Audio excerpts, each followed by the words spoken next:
Getting back to those kitchen table issues, I think it can really bring us all together. I do think there needs to be a way that we can talk freely, though, when things get heated. And I think it's really important to have good, honest conversations with each other at that point. Yeah. Yesterday, Senator Tuberville gave an interview where he basically said that there is no point in Democrats and Republicans trying to work together. We don't need to be working to say the Republicans and Democrats need to work together. That is a crock of crap. It was heartbreaking for me because I started working in government back in the 90s when Bill Clinton was president, Newt Gingrich was Speaker of the House, and I worked in the White House. I was there when some actual bipartisan laws were passed, and there was a civility. Although, there was lots of stuff that wasn't civil, but there was at least a civility in we all represent the American people. Yeah. And I think to even take that down to a local level, if you are a city councilor, you will represent the whole city. You're not just going to represent Democrats. You're not going to represent Republicans. But seeing Tuberville say that yesterday just made me more motivated than ever to show that it is possible to build those bridges. Mm-hmm. Liz Lane is an artist, small business owner, and mother who is running for Hoover City Council in the runoff on September 23rd. In our third episode, Josh and I talk with Liz about what has been a crazy week for her campaign and for our country. I'm Caroline Self. I'm Josh Coleman. And this is the Blueprint Alabama podcast. It is September 18th, and yesterday seemed to be a turning point for our country in a not very good way. And good evening, I'm Erin Burnett, and out front tonight, we do begin with this very late-breaking news. Jimmy Kimmel's late-night talk show has been pulled off the air indefinitely. Just hours after the Trump-aligned chairman of the FCC went on a podcast threatening to take action against ABC and its parent, Disney. I cannot believe that we are here. We are here. I think it's probably going to get a lot worse, but this is also a moment where all of us need to decide if we're going to comply or if we are going to protect the Constitution and free speech, even free speech that we don't like. It was a threat from the FCC, right? Take a listen to what the FCC chairman said. Look, we can do this the easy way or the hard way. These companies can find ways to change conduct, to take action, frankly, on Kimmel, or, there's going to be additional work for the FCC ahead. It's still very much corporations making the decisions to please the current administration. So it really is, corporate greed. They don't want to make anyone mad. They're concerned about their profit over people and over allowing people to speak their opinion. Even if it's the truth, it's differing from what is coming out of the White House. So therefore, it's a threat to them. And, for us, I think rational thinking people, it's a threat to democracy as we know it. Yeah, to hit on the people over profit, profit over people part of politics that I didn't realize is that there's such a small number of Americans that can donate up to, $10,000 to a political candidate. And then it's like you have to ask, who are we actually beholden to? Who is the government actually working for? And I've really realized that in my own political race. And I think I think that corporations are unfortunately going to have the last rights to speech. They could have the last rights to speech in this new phase of our country. Yeah, we're going to get back to that. But first, I want to introduce Liz. Liz Lane is in a runoff for city council in Hoover, Alabama. Yes. And that race is on the 23rd of September. So Liz, it's coming up very soon. Yeah. Tell us, who are you? Why are you running?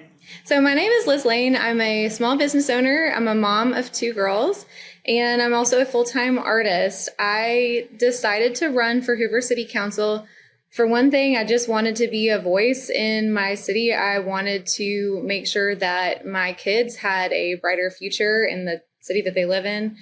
Because I'm a full-time artist, I've realized that Hoover is really lacking in arts and culture. And so I wanted to be a voice to usher in development within arts and culture, and also to help with the small business community. And I think that helping small business will help with arts and culture and vice versa. And just, I wanted to be a holistic leader for that.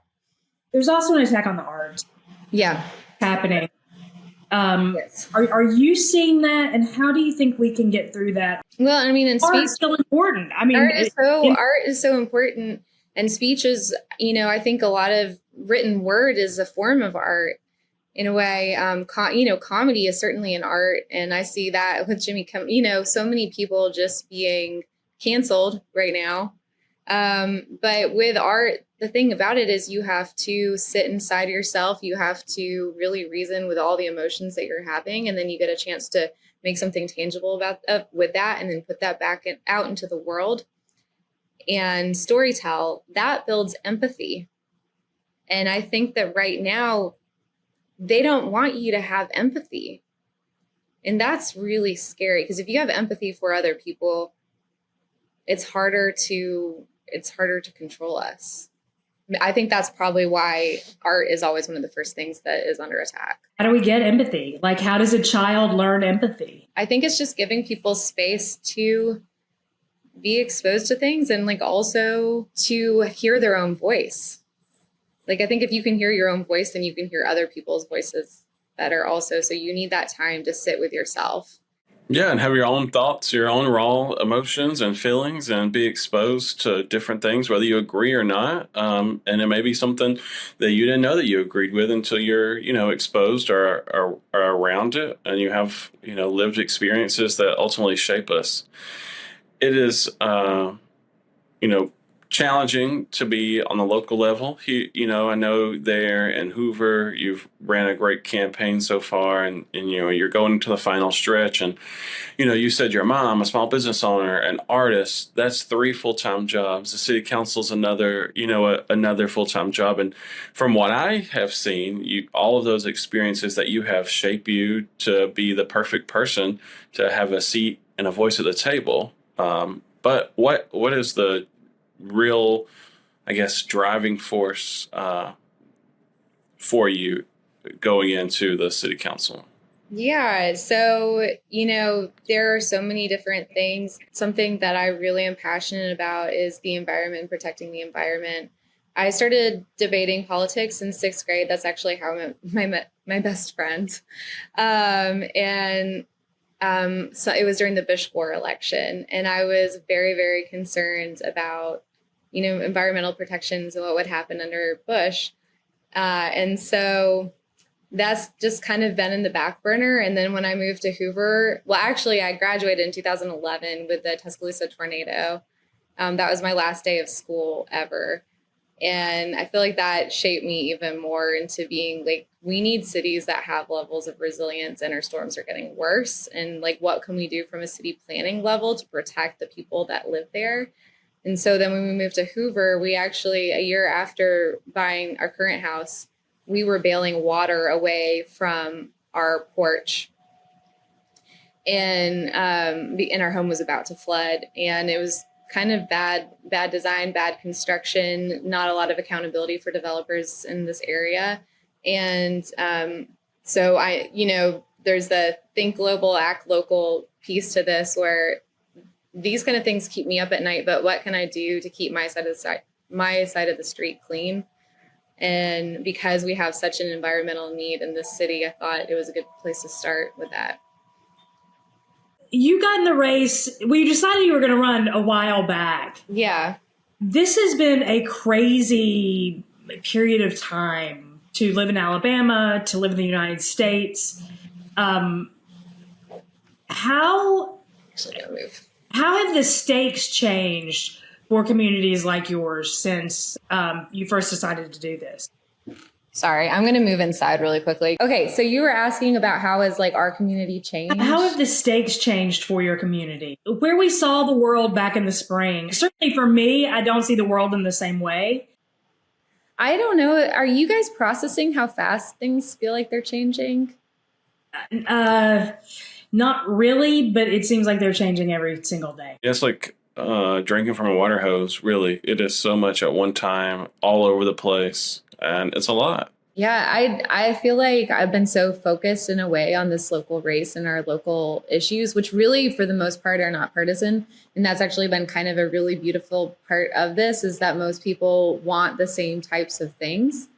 In Hoover, like no one wants their house to flood. No one wants, everyone wants their schools to be good. Everyone wants to be safe. And so like by focusing on those local issues, I feel like I'm actually a little bit shielded from what's happening in the broader context of the country. However, this week has been particularly bad, and I'm seeing people in our city being fired for their opinions, kind of left and right. And then I feel like I've personally been outed on everything there is to know about me this week. So it's, we're definitely seeing a rapid shift. To me, yesterday was perhaps the most consequential day since the inauguration for the future of the country, because who are we as a people if we don't protect speech? Yeah. And what Jimmy Kimmel said, just to clarify, was that he believed that do you know the exact wording that he said? Because he wasn't threatening anyone, was he? No, there was no threat. We hit some new lows over the weekend with the MAGA gang desperately trying to characterize this kid who murdered Charlie Kirk as anything other than one of them, and doing everything they can to score political points from it. In between the finger pointing, there was grieving. On Friday, the White House flew the flags at half-staff, which got some criticism. But on a human level, you can see how hard the president is taking this. My condolences on the loss of your friend Charlie Kirk. May I ask, sir, personally, how are you holding up over the last day and a half, sir? I think very good. And by the way, right there, you see all the trucks? They've just started construction of the new ballroom for the White House, which is something they've been trying to get, as you know, for about 150 years. And it's going to be a beauty. Yes. He's at the fourth stage of grief, construction. Demolition, construction. This is not how an adult grieves the murder of someone he called a friend. This is how a 4-year-old mourns a goldfish, okay? Okay, so that sets a new bar. And I'm really nervous about what that means, again, like for any type of art or free speech, like, or employment for people. Like it is a really scary moment. Or library, which is something City Council has to. Yeah, their libraries, or any kind of educator too, like in the classroom. I know that it was already hard, but I feel like that's going to get even harder for teachers to know what they can and cannot say in the classroom. And I feel like it's happening with museum curation as well, where certain things about slavery cannot be on display anymore. And I mean, is that going to affect our schools, or is it going to affect our history lessons? And in this rate, I can't imagine it wouldn't. How could this attack on speech? And I will say, like, I think this is different than cancel. Yeah. I think that this canceling people, were there times it could have gone too far? Absolutely. This is not canceling people. This is suppressing speech, which is fundamental to who we are as a people. Right. And to have the government basically say, if you don't say what we want you to say, you don't have a place in society. Mm-hmm.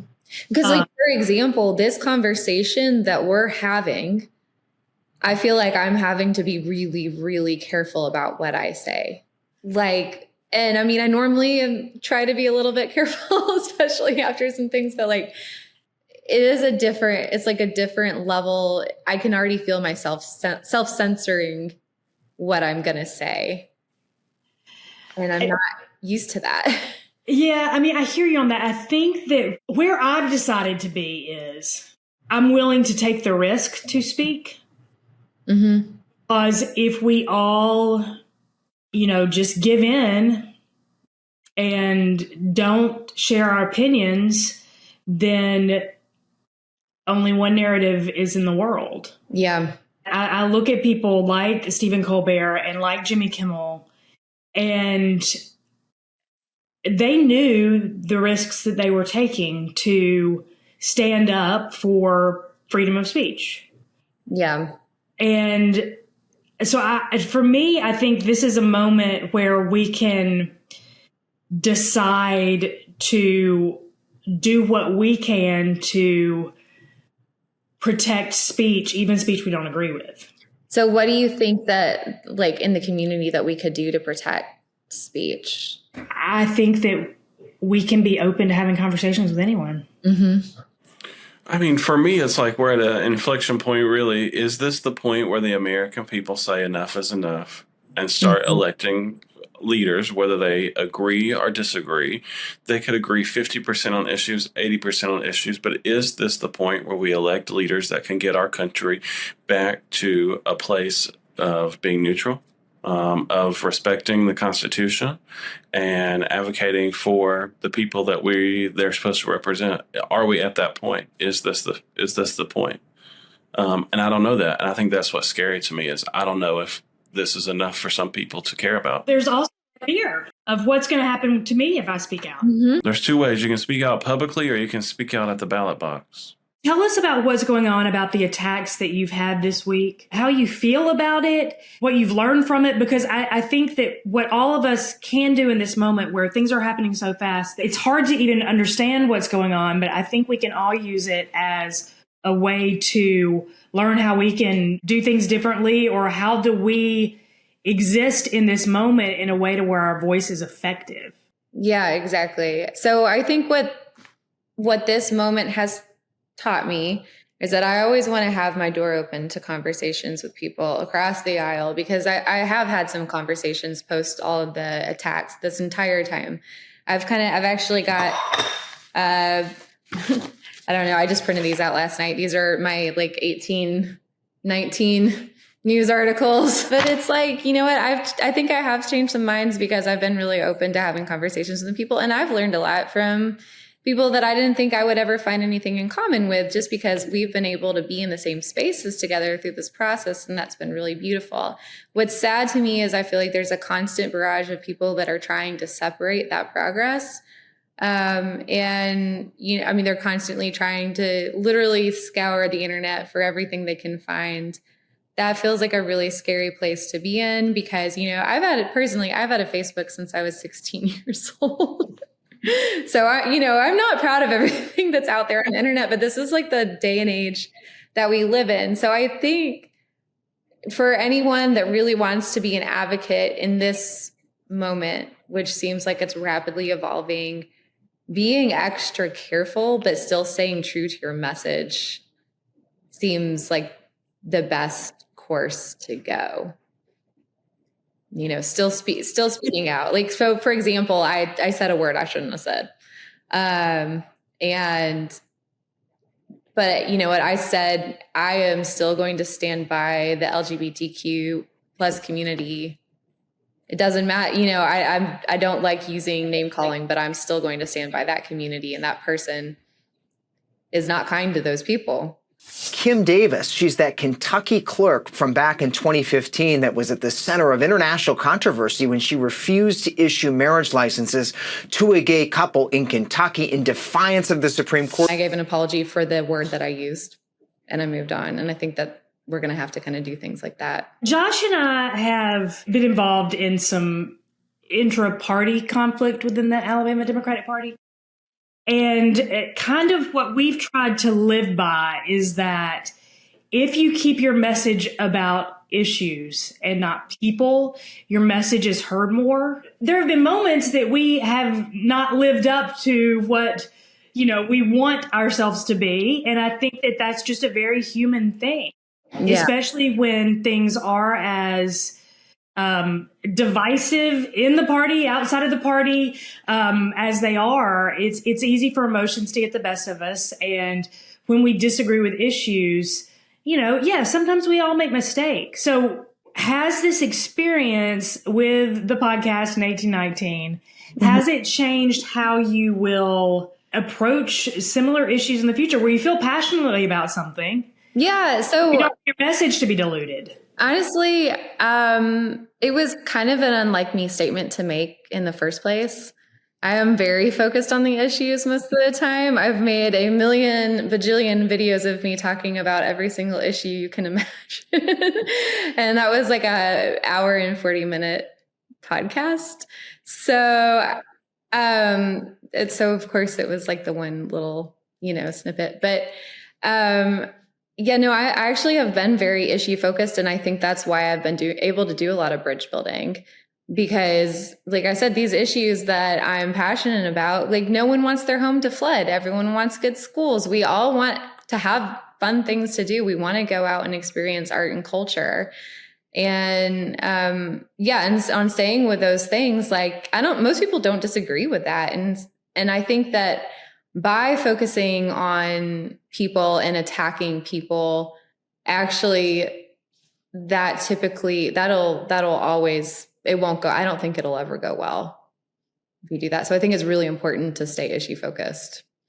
So Especially, I was going to say, I'll work extra hard on that. Yeah, I was going to say, especially in the city, people want the basic services: fix the damn roads, pick up the damn trash, and give our family security and give us a good quality of life for everybody. And that's the basic three that people want. And if you can get creative and find ways to do that, you're going to be very successful. Yeah. And that's really all there is to it. I mean, and I think it's the same on a state and a local, state, and national level. That's what people want. They want a quality of life. And so if you can talk about that, getting back to those kitchen table issues, I think it can really bring us all together. I do think there needs to be a way that we can talk freely, though, when things get heated. And I think it's really important to have good, honest conversations with each other at that point. Yeah. Yesterday, Senator Tuberville gave an interview where he basically said that there is no point in Democrats and Republicans trying to work together. We don't need to be working, say the Republicans and Democrats need to work together. That is a crock of crap. It was heartbreaking for me because I started working in government back in the 90s when Bill Clinton was president, Newt Gingrich was Speaker of the House, and I worked in the White House. I was there when some actual bipartisan laws were passed, and there was a civility. Although, I mean, there was lots of stuff that wasn't civil, but there was at least a civility in we all represent the American people. Yeah.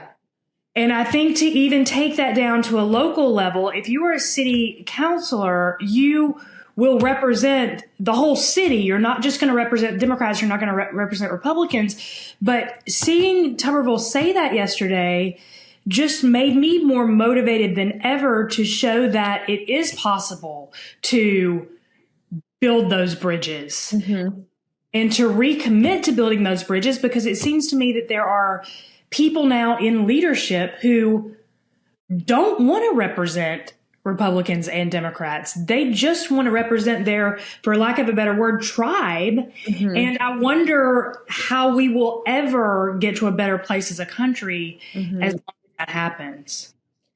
Yeah. And I think a lot of it too, though, is realizing what's funding the tribalism? What's the corruption that's behind it?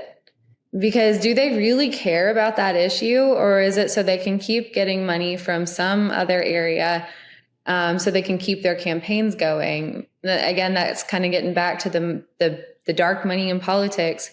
Who are these people actually beholden to? And I really don't know if we can move forward unless we have a strong anti-corruption agenda. And I think that resonates as a bridge builder on both sides. Yeah. Looking back to when things started to go bad, I think it was Citizens United. Citizens United, absolutely. It got way worse. And there's always been a lot of problems in our country. We've never been a perfect democracy. But yeah, you can clearly point to Citizens United and say, hey, there was a change there. Sorry, this is Princess Fluffy Face. Oh, hi, Princess Fluffy Face. I locked my cat out. She would be in here if not. Yeah. John, think about that. Princess Fluffy Face? No. Where things started to go bad, and how do we get to a place where we can communicate as long as, I guess, the power structure of like who makes the rules in politics stays the way it is. It really is having folks that represent you that are willing to stand up for their values no matter what, whether people agree or not. You know, I think back to when Jason Kander was running for office, and he said he first got elected in a place where people doubted him, and he was very candid with what he believed and his beliefs. And he got elected because whether you agreed or disagreed, he was able to explain to you why he believed the way he did. And folks will be like, I don't really agree with you, but I really respect you for having an opinion and being able to articulate it back to me. So I think that's where we've got to get back to a place like that. You know, now it's all this money, corporations, who knows who's fueling and funneling what. And, you know, when you're on the other side of it and you're running a tight campaign, you need money, you're, you know, almost sometimes willing to take it and then not realizing that after you're elected, you know, the questions are going to come pouring in. Do you think that could be like an education thing within candidates? Like, you know, this is how we could fundraise in a way that you will be beholden to the people and not to these other groups. I do, but also, you know, just because you're a PAC or a group or even some businesses, you know, not everyone. They're not bad, but you really have to do your homework and know, you know, like, what are we getting into? And if you as an individual are very upfront, you know, there's candidates who are very upfront with folks and say, thank you so much for the support. I'm really encouraged that we have this overflow of support. I just want to know going into this that, you know, these are my values. This is what I stand on. Basically, like, don't expect shit from me because you're not going to get it. Yeah. I think that's key too. I mean, it's, you know, as we've been thinking about how we can start to build some Democratic power in Alabama, we have the system we have. And until we get some power, some electoral power, we cannot change that system. So I think that's part of it too, is, you know, how do we exist within this system and not screw ourselves by saying, oh, I'm not going to take any PAC money. It doesn't have to be a transactional thing. No, it doesn't have to be a transactional thing. I think there just is a lot of transactional. Oh, absolutely. Absolutely there is. But we're also in a one-party state, basically. It is a one-party state. And and I feel like I am seeing a lot of comments from people that would like to keep this a one-party state. And it's not just a kind of behind-the-scenes rhetoric anymore. It's right out in the front. I mean, that's Tommy Tuberville saying it. They're saying it out loud now. So it's like, again, how do we exist in this space and persevere and build while this is going on? And, you know, and kind of, because I don't think that every Republican thinks that we should have a one-party system. I would argue probably most of them do not believe that. Yeah, I agree with that. And I think part of it is a lot of Republicans in power are not afraid of losing their seat. They are not accessible at all to anyone, even Republicans. And I don't think that being present and being different and having those conversations is going to change the game in Alabama tomorrow. I think it will change the game over time.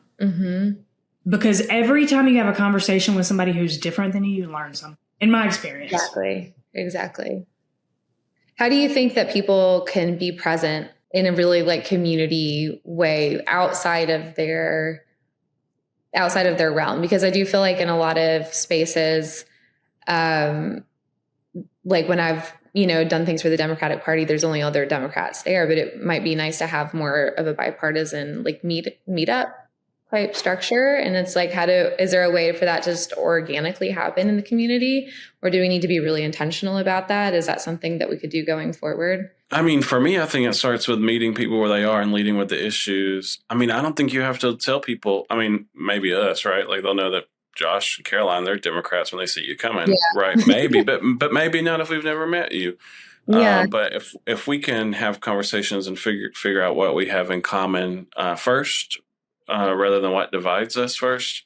I think it's a lot easier for us to have those hard conversations and for you to hear each other's opinion. I may not agree with you and you may not agree with me, but at least we'll know where each other's coming from. And we know that we have something in common. There's a very good story about a state legislator who was very anti-LGBTQ marriage, introduced bills.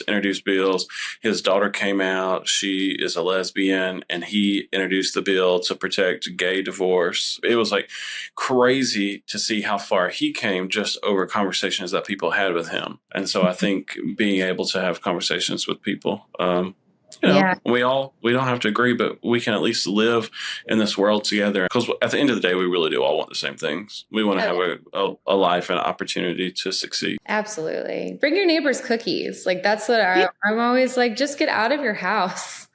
Like, go talk Caroline, bring us cookies. Are y'all neighbors? No, we're not. Okay. I mean, I do think that we have to be intentional about it in some ways. Yeah.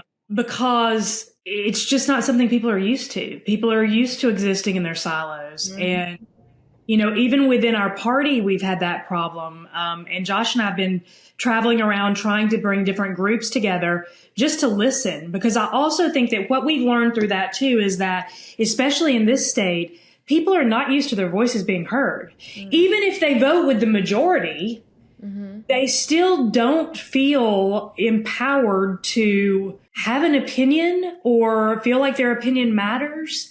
And I think the only way we can change that is to empower people to speak, which is really hard in this environment.